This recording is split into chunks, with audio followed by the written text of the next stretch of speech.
So Aesthetics HQ, I want you to think of it as like an aesthetic educational hub. So a lot of times when people are interested in learning about procedures, you're kind of limited to whether you've got a resource, aka a friend that's had a procedure, or a neighbor, or you by chance know what the procedure is, you can Google it. But when you look at the aesthetic industry in general, it has exploded so much that the information out there, there's so much to learn, and a lot of times people just don't know what exists.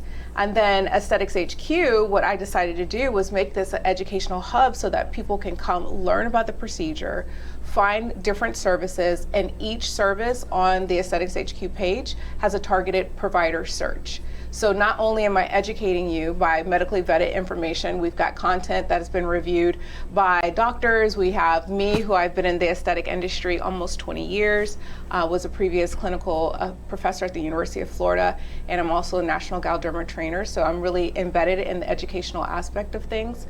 But what I found when clients were coming and visiting me or seeing me as a patient, they don't understand about the procedures. So we're oftentimes left to explain, which is fine, because that's always part of the journey when you come in for a consultation. But in the explaining, a lot of times you're limited with time to actually perform the procedures. So what my goal is to fill that gap, to give you the education in advance, allow you to connect with a provider that you can look at their credentials, you can look at their before and afters, you can read their Google reviews all in one spot, and guess what? You can also book on the platform.